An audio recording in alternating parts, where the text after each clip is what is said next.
In 2025, Land Rover made some significant changes in the Defender to make it better, and 2026 brings more changes to make it even better. I'll include a link to the Land Rover and Lehigh's website in the description down below. They're providing us with this Defender. If you have any questions and need any help, just ask for Bradley. Also include a link to my car buying guide. Let's get right into it.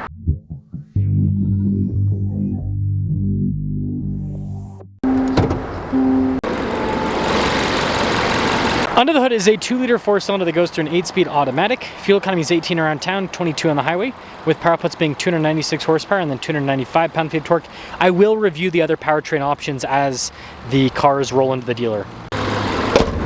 We are very close to 500,000 subscribers. I'd really appreciate it if you'd help out with that. It looks like there's a new design on the checker plates. This is kind of very fancy looking with how it's painted. Got the Defender badge. This kind of looks a little bit different. Like the piece looks pretty similar, but it almost looks like more flush. And then you got the Land Rover logo. The headlights and the daytime running lights is going to be hard to see because of the white paint. It doesn't look too different compared to before. And then you can see the fog lights down below, and the rest of the front end looks pretty much like a carryover. So there's a few minor tweaks with the style, and that was kind of what Land Rover said with this newest version of the Defender. Tire wheel setup is 255 by 65 by 19. There's several different wheel options, and with the 4-cylinder you can fit 18-inch wheels on it. Got these itty-bitty fender flares. You still have the venting on the side. The venting also is a little bit different with the style. They've kind of made it a little bit smaller, but you still get the very boxy mirrors, and then you can see the door handles, very boxy as well. And speaking of boxy, look at the side profile of the Defender. It's cool looking. Now here's a quick look at the key fobs. You can see the lock and unlock. You've got the opening for the hatch, that's for the lights, and then the Land Rover logo on the back. Popping into the back, still got the cool swing gate. In the rear, we have these buttons to raise and lower the suspension. That's one of the benefits of air suspension. And this one has a cargo cover installed. On the other side, you have an outlet there. You've got a little bit of lighting as well. And then you notice we still get the cool Alpine windows. But yeah, the 110, when it comes to practicality, kind of the sweet spot for the Defender. And this, by the way, is very easy to close. Now the taillights are now flush. You can see it's kind of flush with the bodywork for the most part, and they're also smoked out on this version, so that's a new design thing. We of course have the spare tire on the back, and this one's got the tire cover, which makes it look a lot more premium. But yeah, I mean, the exterior overall looks very similar. There's just a few tweaks, and I'll show you guys an older Defender just to give you an idea. So here are the taillights on the older Defender. You can see that they kind of pop into the body a little bit. Like I said, the venting is a lot larger as well, and then here's the checker plate style with the previous version. And yeah, look at the logo. It's a little bit different with that whole setup. I guess this is the same with the finish. And the headlights do look a little bit different as well. This week's giveaway highlight is perfect for Mustang enthusiasts. The first car is a 60th anniversary GT convertible. You can't make a better date night car than that. The next car is a 1966 K-Code Mustang. It's got a V8, it's got a 4-speed manual, perfect for enthusiasts. And this is what you think of when you think of the word Mustang. Now, not only are the 2 Mustangs part of this giveaway, but also $34,000 in cash to help pay for the taxes. And your donations go towards helping children's and veterans charities. So use code BHC or click the link in the description down below or in the pinned comment. This will give you 4x bonus entries with any donation, $25 or more. Let's now pop inside. This is a really cool color combination. I love the brown, and the materials still feel very premium in normal Land Rover fashion. You can see that trim continues under the seats, perforated all down the center as well. Legroom back here is good. Have a little storage net. We've got some vents in the rear, USB ports as well, and you notice the floor is easy to clean. That's kind of one of the cool things about the Defender. And of course, with the box design, you've got tons of headroom. And the Defender is like a wide vehicle, and so the seats back here feel very open. Keyless entry for up front, and it's also in the back, by the way, but let's pop up. Blind spot monitoring with the mirrors. You got more of that nice trim. Memory seats, you've got your mirror adjustments, and you can see speakers for the Meridian sound system. Regular glass, by the way, not acoustic with this version. And then payload's gonna be pretty important for some of you, 825. Perforated all down the center portion of the seat, power adjustable with lumbar support as well. Now before I pop into the new Defender, I want to show you the shifter on the new one's a little bit different. I don't know if you guys can see on the old one, but the shifter looks somewhat similar, but it's a little bit different, With the steering wheel, we've got soft touch all around. You still have the rugged spoke design with practical controls in the front face, like your heated steering wheel, your cruise control, voice command controls, and then got the regular stocks there on the back. Full digital gauge cluster, which you can change it from being a 2-dial layout like this to a 1-dial layout if you want. It's pretty customizable in terms of the information, like most modern digital clusters. 360 camera system, and I do believe it fills in Oh, might not with this version. Usually it fills in underneath the vehicle, but I think that it's only up in the more loaded up versions. This one's kind of more of a baseline. But anyways, big screen. It looks like this is pretty much standard across the Defender lineup now. I love how you can see the elevation. But yeah, it's a really easy to use system. It's got Android Auto and Apple CarPlay. Response time's quick. It's just good. We kind of already went over the shifter, so we'll pop down to the physical controls. You still have the multi-function climate controls, and this version has heated and ventilated seats. But yeah, you can do that for the fan speed, and then that's like the drive modes, your air suspension adjustment, low range, hill descent control. So all these controls are pretty much a carryover. Got a little USB port down below, some cup holders, more nice trim on these sides. Phone charging pad. They kind of slanted that down so your phone actually stays in place. And then this has the center console. The thing I love about this is it goes all the way back with the lid, so you can have it mega open. You could kind of use that to hold stuff too.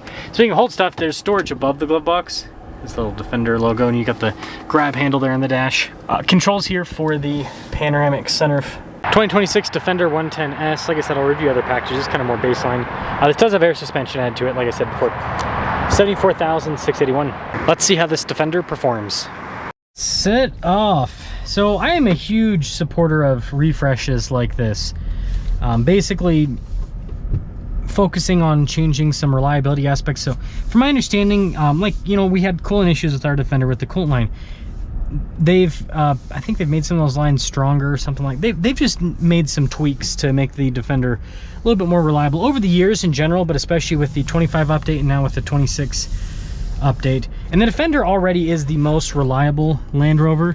Talked to a lot of people, and there's people with quite a few miles on these, and they can do well. It's kind of how it goes with Land Rovers. They always have at least one car in their lineup that ends up being pretty good reliability wise. It used to be like the what was it, the LR, oh, I can't remember, I think it was the LR4. They had some LRs that were pretty bad though too, so it's kind of hit and miss, you know. But air suspension, this is nice. You know, my wife, she loved the Defender. I forgot the steering wheel adjustments on this side. She loved the Defender. She still talks about it all the time. She's like, man, if there's a car that I could own again, it would be the Defender. Even though it, you know, it causes a little bit of grief, it drives so well. It's comfortable. You sit up high. You've got great visibility with the large windows and the boxy design.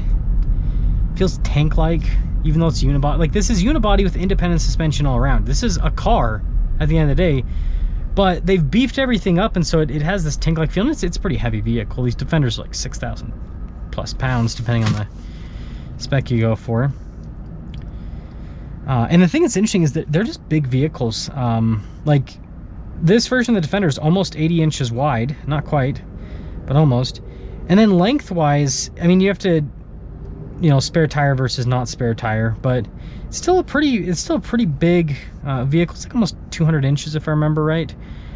And then the wheelbase is actually pretty long in the Defenders. I think it's like 119 inches. And the reason why they do that is with the air suspension, they can jack up the ground clearance to help out with the breakover angle issues you have with the long wheelbase. And then the long wheelbase means you've got really good approach and departure angles. Man, this four-cylinder is not bad. I mean, again, you guys know I'm a fan of the inline six, but that ain't bad power. It seems like they've improved the engine in terms of the delivery. It feels smoother. Like, it used to feel pretty darn gutless. This actually feels like it's got some torque now. Like, the four-cylinder might actually be worth looking at, whereas before I don't think it was. The thing's cool about the Defender is the diff locks. It has a center. This, you can also get it with the rear. This one doesn't have the rear, but they're automatic. They're completely automatic. Like, you don't do anything. It just locks and unlocks it. It's constantly doing it depending on what you're doing. And it even does it on road to help out with the driving dynamics. Man, that air suspension's nice. Land Rover makes some of the best air suspension out there in terms of, I mean, obviously the rate of adjustment's pretty quick, and then the comfort. Land Rover and General Motors, believe it or not, has pretty good air suspension, but I think Land Rover's is better in terms of just the overall performance. Yeah, this four-cylinder ain't bad. So they've improved the Defender. It's now better than ever before. That being said, the Defender came out in 2020. Back in 2020, let's quickly just rewind. There was basically 2 boxy SUVs in the market at that time. There was the G-Wagon and the Wrangler.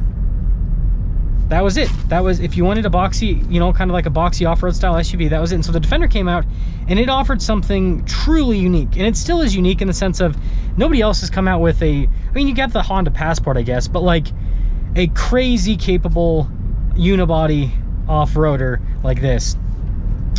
But now there's a lot of competition. You've got the Toyota vehicles, which you guys know my opinions on those. I've owned a couple now. You know, they need a lot of work, but it's still competition.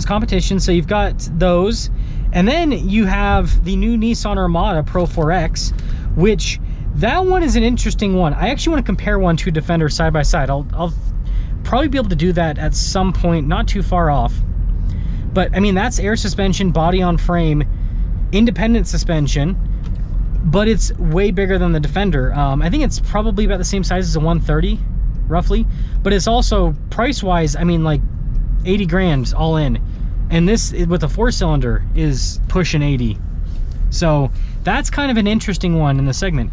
And then you obviously have the new Ford Bronco as well that's kind of popped into the segment. So the point I'm trying to make is there was not really any competition when the Defender came. Like, there's a little bit, you know, with the G-Wagon and with the Wrangler, but it's like Wrangler is so dedicated off-roading, and then G-Wagon's super expensive, so the Defender kind of was its own place. But now people are cross-shopping Defenders with mostly Lexus GXs, and I think that people will start cross-shopping with the Armada to an extent. Even though it's non-luxury, it provides all the same luxury the Defender has in terms of heated and cooled seats. It actually has double insulated glass up front with the Pro 4X.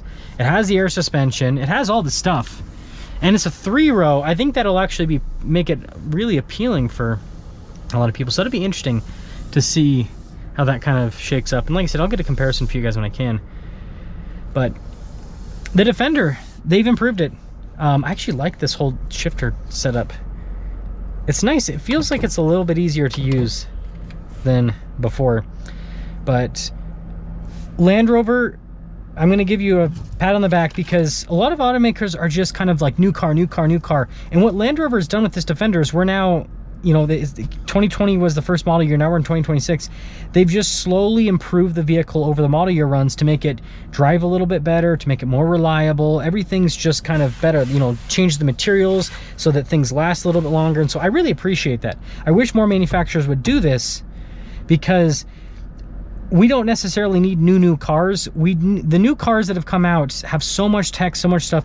We need automakers to do what Land Rover is doing here and kind of iron out the kinks in that tech. So hopefully it pays off for them, because I appreciate when an automaker does something like this.